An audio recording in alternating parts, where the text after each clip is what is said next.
ভুতুড়ে ভোটার খুঁজতে বাড়িতে বাড়িতে অভিযান ভগবানগোলা 2 ব্লকের খড়িবুনা অঞ্চলে। ভগবানগোলা 2 ব্লকের তৃণমূল কংগ্রেসের খড়িবুনা অঞ্চল সভাপতি বিল্লাল শেখ। নেতাজি ইনডোর স্টেডিয়ামে মাননীয় মুখ্যমন্ত্রী মমতা বন্দ্যোপাধ্যায়ের নির্দেশের পরই আজ বাড়িতে বাড়িতে ঘুরে ভুতুড়ে ভোটার খুঁজতে থাকে খড়িবুনা অঞ্চল সভাপতি বিল্লাল শেখ। উপস্থিত ছিলেন প্রাক্তন বিধায়ক চাঁদ মোহাম্মদ, খড়িবুনা অঞ্চল সভাপতি বিল্লাল শেখ, কর্মাধ্যক্ষ রেজাউল হক, এছাড়াও আরও তৃণমূল কংগ্রেস নেতৃত্বরা। এই যে আপনারা যে কর্মসূচি নিয়ে ময়দানে নেমেছেন তার বিষয়বস্তু।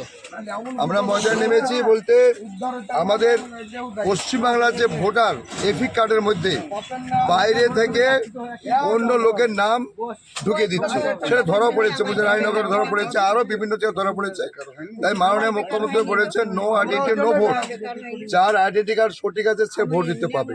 সেই জন্য আমাদের মাননীয় মুখ্যমন্ত্রী তৃণমূল কংগ্রেস সমস্ত এমপি এমএলএ মন্ত্রী নেতৃবর্গ সবাইকে আবেদন করেছেন যাতে প্রত্যেকটা বাড়ি বাড়ি গিয়ে ভোটার সংশোধন হয় এবং ভোটার সঠিকভাবে দিতে পারে।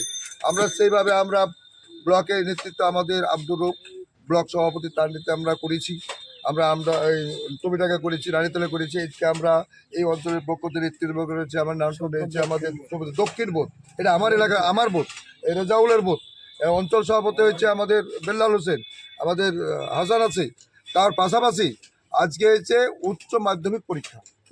মাননীয় মুখ্যমন্ত্রী মানবিক মুখ্যমন্ত্রী, তিনি বলেছেন ওই অসহায় এবং সহায় যারা আজকে পরীক্ষা দিচ্ছে তাদের পাশে থেকে তাদের যাতে কোনো রকমের অসুবিধা না হয় সেজন্য আমরা তাদের হাতে পেন এবং আমরা জলের বোতল হাতে ধরিয়ে দিয়েছি।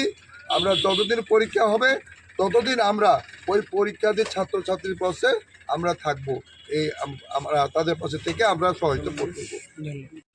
আমরা যে মাননীয় মুখ্য নির্দেশ যে আমাদের 27 তারিখে নেতাজি স্টেডিয়ামে আমাদের যে সভা থেকে যে আমার বক্তব্য দিয়েছেন, সেই সভার বক্তব্য থেকে আমরা যে মুখ্যমন্ত্রী যে বার্তা দিয়েছেন যে বাংলার যে ভোটার সংযোজন এবং যে ভুয়ো ভোটার কিছু দেখা দিয়েছে। যেমন আমাদের পার্শ্ববর্তী আমাদের রানীনগর বিধানসভা 63 নম্বর 62 নম্বর বিধানসভায় এবং 63 নম্বর বিধানসভায় যে দেখা দিয়েছে রানীনগর কিছু ভুয়া ভোটার, এখানে ডবল এক ব্যক্তি, এখানেও আমাদের মুর্শিদাবাদও আছে এবং আমাদের হরিয়ানা আছে। এই যে একই ব্যক্তি দুই জায়গাতে ভোটার নিযুক্ত হয়েছে। এই জন্য বিজেপি যে চক্রান্ত করছে, বিজেপি যে চক্রান্ত, আপনারা দেখেছেন দিল্লি যে মহারাষ্ট্রে ভোট হয়েছে সেখানেও এখানে ডবল ভোট এক ব্যক্তি। এইভাবে বিজেপি চক্রান্ত করে ভোট জেতার একটা প্রতিক্রিয়া করছেন এবং সংযোগ মানে জেতার একটা চেষ্টা করছেন। সেই ক্ষেত্রে আমাদের নির্দেশে আমরা খড়িবুনা অঞ্চল এবং আমাদের ভগবানগোলা 2 ব্লকের আব্দুর রবের নির্দেশে আমরা এখানে প্রতিটা বাড়ি এবং আমরা ভুয়ো ভোটার এবং ভোটার সংযোজন বিয়োজন এবং নতুন ভোটারে আমরা কাজ তদন্ত করে দেখছি সঠিকভাবে কাজ করতে পারি। সেই আজকে আমরা নেমেছি প্রতিটা বাড়ি বাড়ি আমরা অনুভব করছি এবং তার পিছনে লাগছি।